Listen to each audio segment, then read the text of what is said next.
Hello. Oh, it's a beautiful day in the neighborhood, a beautiful day. No, it's not that kind of video. Hey everyone, we are coming at you live from downtown Chicago. That's right, downtown. It's a little gloomy here, but we're sunny inside because we are inside the House of Color. And I would like to welcome all of you to my beautiful wife, Laura Junge, a.k.a. M. Jackson. Woo! Laura, come on in. Here she comes. Whoa! There she is. Woo!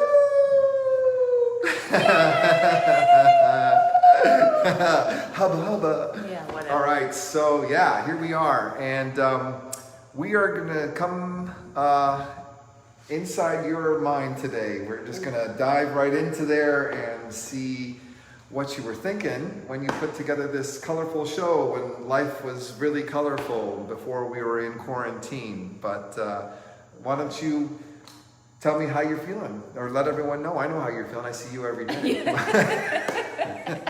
Well, this is all a lie, because we all know that I'm at home crying and eating a lot of cookies. Too many cookies. Yes. Oh, that's me. Oh, how dare you.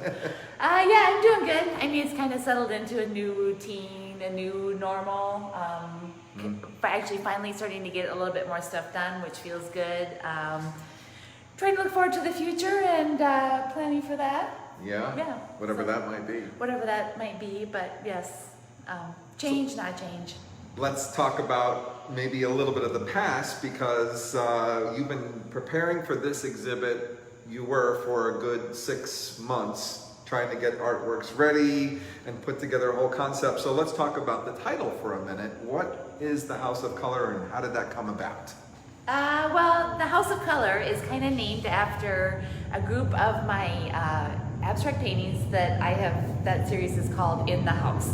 Some are called In the House of Wisdom. Some are called In the House of Faith. In the House of, I don't know, there's probably like 40 or 50 houses now at this point. A lot of houses, yeah. But I like, because I feel like I'm building a little city. I'm building a world. I'm building my own little, I don't know, Laura Land, I like to call it. Okay. So in that, I always feel like they're kind of structural type paintings. They're usually based around squares and kind of a similar movement. But again, with all the abstract work, it's usually about not thinking and kind of about just responding. So when you initially you said, let us know what you're thinking, the big part about abstract painting for me is about not thinking.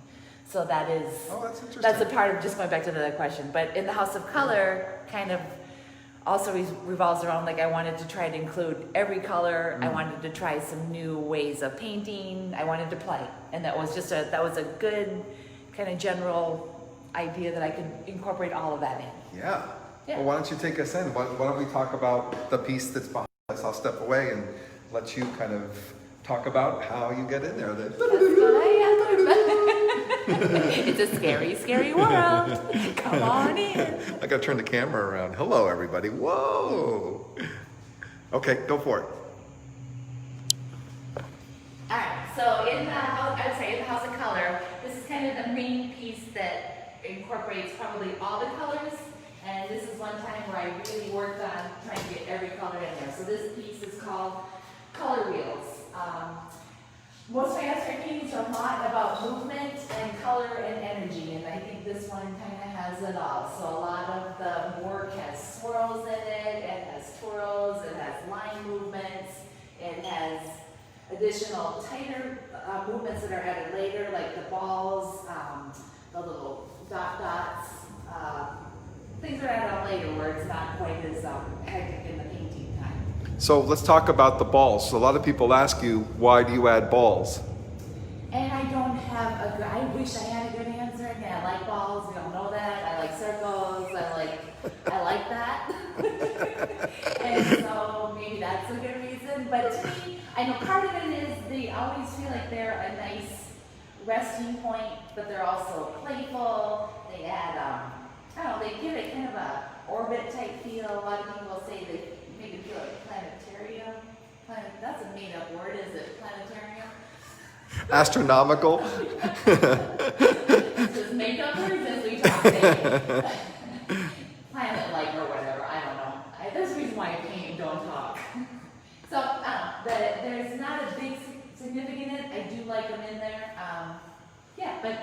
sometimes I get away from it a little bit. Talk about, because I'm sure people are picking up a little bit about the glare they're seeing on the camera here. That's a resin coating, right? Yeah, there's a resin coating over this particular piece. It's a love and a hate relationship I have with it, because a lot of times when I put it on, I love the glossy glass look that it feels, but you do lose some of the textural qualities, and then you do get a glare, which can be a great thing because it adds another layer of abstraction, and then it can be also a frustrating thing because it's a glare. So, yeah. Cool. So what else you got in the show? So then this, again, with everything that, like I was saying in the beginning, I kind of wanted to start playing around with some new ideas, trying some new different things. And this piece here is actually one of the in-the-house designs that I work with. And what's this piece called? This one is called In the House of Confidence. That's a nice title, Laura. Sorry, that's a nice title. So yeah, if you were to flip it up this way, you can see this, usually there's a structure going up this way, and then there's a structure going this way. So sometimes I feel like there's a house being built this way, and then there's a house being built that way. And then again, my kind of love of the swirl added to the squares, some of that design in there. So yeah, and then just a lot of play with that. Cool. And then this piece here is something that another love of mine is to try to take artwork and make it come into another realm. So it has a three-dimensional quality to it. This piece is called Is It Time, which is kind of a play on the idea of when is it time, what is time, is it Corona time, what time is it? I don't know. It's just time has a lot of abstract thought behind it. It's bigger than me. It's more intelligent than me. That's just, well, it isn't more intelligent than me these days. So this piece I really love to kind of look at it from all different directions. There's clock pieces in there. There's movement. There's no right way that the clock should be. It's kind of a mess. There's no right answer in it. What's up, what's down. But that's kind of my mind right there. So where do you get the actual pieces that you use in this? Do you make them? Some I make, Are some they I buy. Yeah, some little gear pieces I collect. Some of them I cut and sculpt myself. Some of them are, painted. Then it's painted and added in. And then this piece was fun to add the resin coating over, because it makes it all feel kind of like it's in the same. It didn't feel so disconnected. Like it all feels now like it's locked in that one same world. You're in the world. So let's move on here, because you've kind of. So one day somebody had all these extra frames laying around. They said, "Do you want them, Laura?" And I said, "Of course I do. There's so much Gil Young in me. I love repurposing. I love seeing something and maybe it could be something else, not just throwing it away." So the frames I took them apart, and I'm like, this would be kind of a fun one to play around with a square, which is not always the easiest thing. And then I had seen somebody do something with where the paper was elevated, and I love that element.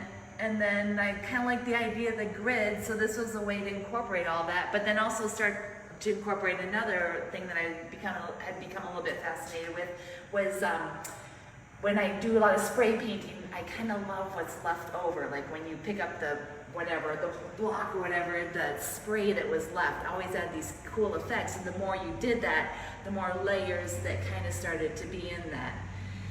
So instead of, I wish I could have just taken the ones that were made not intentionally, because sometimes I think when you're making things intentionally, it loses some of the coolness, but whatever, that wasn't an option. So I started playing around with that. Also incorporating for the first time some textures, playing with some gesso that I'd never done. I'm always trying to teach myself new things, and then at the same time make it, we gotta make a living. Chris likes to eat, I like to eat, so we need to sell this. I was gonna say shit. So so I wanted to play around with this, but then also maybe make it have a finished piece. And I like what I love. I have some more of the frames to work with. I've sold a couple of the pieces that we did earlier with it. I think what's not really translating in the photograph, and maybe you can see a little bit of the shadow work, is that these little squares are actually elevated the way you framed it. It's elevated off You of, framed it. well, Yeah, that's your work. it's elevated off the back of it, so it has this floating effect to it, right? Yep.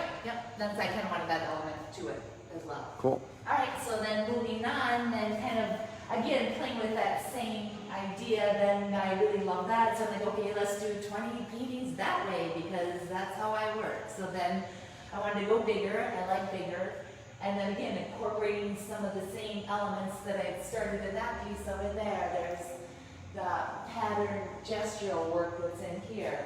And then there's more of the spray, build up, build up, build up. I like this one did start to feel like it was taking on an idea of going places. So then I started incorporating like east, south, west, numbers, directions, movement. Again, the balls that I love, the circles that I love. Going around, and I don't know, I just keep playing around with them. Abstract is fun because there's probably like 10 other times that I could have stopped at this painting and liked the way that it was, but you keep going, and God, if it doesn't sell the next year, I'll probably whip it out back next year and add more to it or change it around. So I do always, the worst thing for me is a white canvas. I could start painting on top of this and with a whole new idea and really love that later on. So yeah, so then just kind of, now they're working with some more of the paper, did this piece here. What's this one called now? This one is called The Chase. And again, all my abstract paintings have to have a name. Untitled just hurts me, so.